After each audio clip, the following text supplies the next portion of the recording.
Good afternoon, good morning, good evening, or good night. Thank you for coming back to Misplacing My Voice with me, DuchessDaphne. I'm really grateful for those of you that are listening in. I'm so grateful that I get to share this and we have a platform where other people who are interested or might go for a similar thing actually have a space where they can hear about it. So far, do have a look at my other two episodes so far. I'm just kind of getting into the hows of misplacing my voice and where I was at that time.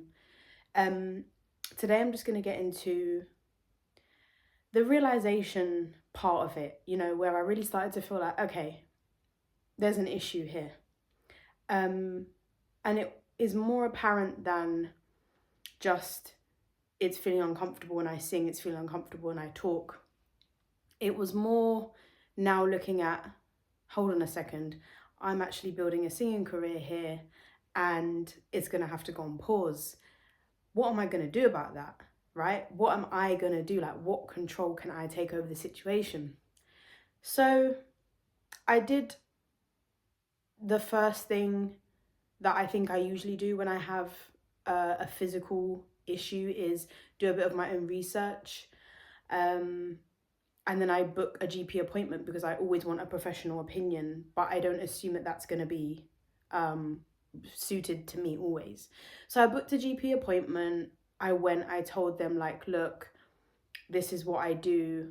I'm not able to continue on with my singing career because I literally can barely speak at the moment for longer than half an hour without being in pain. Just to give you some sort of like context, I was at that point also having to wear signs around my like a lanyard with a sign on it saying voice rest because I live in a house share and I would feel awkward when my housemates would come in and it's like I can't speak to you because it's uncomfortable, but at the same time I don't want to be rude, right? So I was walking around with these signs on. I remember at one point actually being out with my sister and having to say to her, like, I have to set an alarm on my phone because I just need a break from talking. Like, me and my sister can talk for days, so much chattings, right? So those things were really uncomfortable and strange and new. And yes, there was a part of me that was like, is this my life now? Like, is this actually how it's going to be? Things that I would never have had to consider before. So I booked a GP appointment and they told me that the waiting list was between 9 to 12 months to be seen. And as you can imagine, I was just like, okay. So already I'm like, for 9 to 12 months, I'm definitely not performing. That's written off. I started to think, okay, what am I going to do in that time? Like, that is such a good chunk of time to make a change, to help myself heal in my own way. Like, how am I gonna do that? So I went about buying a humidifier for my room. I was thinking about the sort of air that I was breathing in and how like everything that I breathe in has to go via my throat. And then I realized that a lot of people sleep with like tape or these special sticker things over their mouth so that they only breathe through their nose, because actually we're not meant to breathe through our mouth because our nose is designed as a filter as to why there's hairs in our nose. So therefore that will somewhat purify the air that we're breathing in. So I made a conscious effort to change how I was breathing because I thought that may help. I never considered it before, being a mouth breather. So I did that. I bought the humidifier, I changed the breathing. Then I started to realize, okay, there's a pattern here when I eat certain things and when I drink certain things. So at this point, I had already given up alcohol. I do intend to also let you understand and let you into my sobriety story. That's a whole nother situation. But by now I had already stopped drinking anyway, which was great because for your vocal cords and as a singer, alcohol is not great. I won't go into why, I'm not a professional, but that is what I have been told by a few professionals. But it was coffee. Now, I'm sure there are many people in this world who would tell you that I'm the reason that they drink coffee. You're welcome, but I'm also so sorry at the same time. I was at one point easily having 4 to 5 coffees a day. And at this point, I was starting to notice that talking was even more uncomfortable after I'd had a coffee. So I was like, we've got to cut out coffee. Like, if I'm noticing that change and I am actively trying to get better, why would I consciously now still drink coffee? It's not worth it, right? It's just not worth it. So I began to cut out coffee, initially caffeinated, and I went on to decaf. I was on decaf for probably like 2 months before I realized it's still having the same effect. Now there is, again, rough numbers, guys, do your research. Like, let's say 90 milligrams of caffeine difference in caffeinated to decaffeinated coffee, but decaffeinated still has caffeine in it. So it was still having an effect on my voice. Now, I decided to cut out the decaf, the coffee altogether. That was a hard transition because I didn't expect to have to do that. I was already making changes. I was already in a zone of stretching what I knew and my current habits. I didn't think I would then have to give something else up. So, okay, did that. Then I started to realize, when I eat certain foods I like, certain spicy foods, certain even not so spicy foods, such as sriracha mayo. It's not spicy, is it? Let's be honest. I have a friend here with me today. Dottie. Anyway, we were doing well until then. Sriracha mayo was even a problem. Can you imagine? There is barely any spice in that. No offense to you if you find it spicy, but that's just not real spice. And so I then realized I can't have spice. I can't have caffeine. Okay, great. So now I'm like, no caffeine, no spice. So I'm like, well, tea. Obviously I can have tea. Like, I must be able to have something comforting, something warm, something. And so I started drinking tea. I started drinking Earl Grey. I'm like excited. I'm like, yes, I found my new drink. It's Earl Grey. This is fantastic. And then I realized, same thing. Well, there's also caffeine in that, isn't there?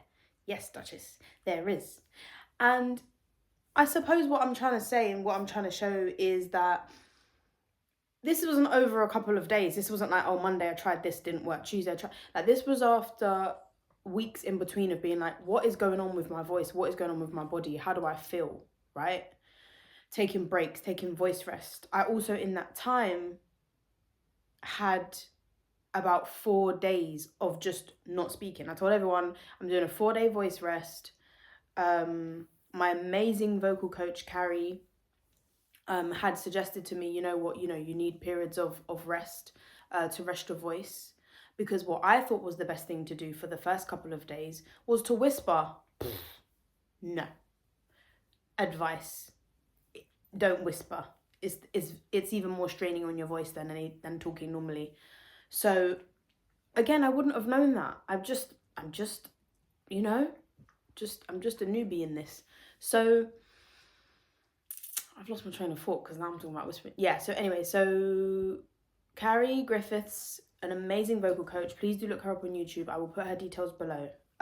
Was supporting me through this whole transition. And honestly, I could not have done it without her at all. Carrie, I couldn't have done it without you. I hope you know that. And I still work with her to this day, and I will forever now. But the point is, like, I needed that support. I needed to understand, okay, what should I do? What shouldn't I do? So I did the 4-day rest, and there would be times I'd be like, okay, my voice is feeling stronger, less strained when I have certain conversations. But then I'd go and have like a phone call with a really good family member or friend, and I'd come off the phone and I'd just be feeling just exhausted, tired, drained, just sad, I guess, that this was the situation I was dealing with on top of everything else at this time. So we've got no caffeine, no tea, no coffee, no spicy foods, no chocolate, because chocolate was doing the same thing, like drying my throat out. I'd bought nasal sprays, I'd bought a nasal cleanser with saline solution sachets. I was doing everything I could to try and get this whole, like, because if you know, your ears, nose and throat are all connected, so I was trying to do everything to like do my best to like do a reset, because I was just like, I don't know what's wrong with me, I don't know what it is. And by now the laryngitis had gone, so I was like, you know what I'm gonna do, I'm gonna go and see a private doctor, a Chinese doctor. I'm gonna see a Chinese doctor. My dad has been going to them for years. My grandma lived to the ripe old age of 97, and when she was unwell, yes, she went to the GP, she saw the local doctor, blah, blah, blah, blah, blah, but she also had Chinese herbs and Chinese teas. Must have been for a reason. So I went to the Chinese doctor, and I said to him, look, this has been the situation, this is the issue, blah, blah, blah, blah, blah.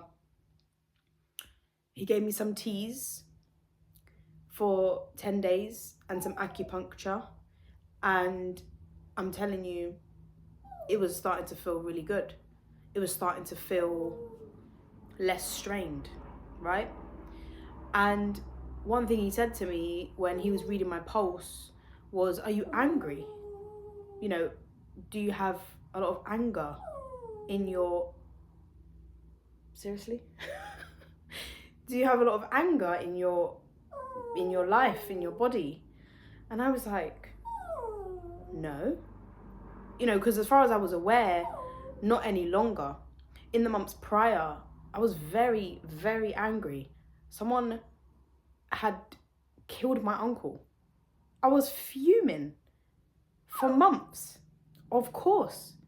But I had dealt with that. I had grieved. I had got the support I needed to get. So when he said, are you angry? I was thinking, what would I be angry about? And then I started to realize, like, this feeling in my throat felt so psychologically and emotionally linked to anger and grief that I had a moment where I was like, is this even real? Not is it real, but like, was this just laryngitis twice? And ever since, it's just been up here. And I really did go through that, because I've had so many battles with my mental health that for me, that seemed like it could be a reality. And that was quite a frustrating thought, because I was like, you know, I'm on the waiting list, I've gone to this Chinese doctor, I'm doing all these things, like, what if actually it's just how I'm thinking, you know? So the next part is that I went to America and I saw a spiritual healer out there. We discussed my vocals, we discussed my voice, we discussed what was going on for me psychologically. And without getting too much into that, I realized that I had made such good steps towards healing through looking at my diet and going out there to search for myself what the issue could be and how I could go about resolving it. I wasn't going to sit back for 9 months and be like, okay, NHS, it's over to you now. And that's not me putting any discredit towards the NHS at all. It's the fact of, that's a long time. And that's just an appointment. Like, that won't even necessarily be a pivot in the direction I want it to be once it gets to that appointment day. So I don't even want to think about that. I just want to think about what I can do in the meantime.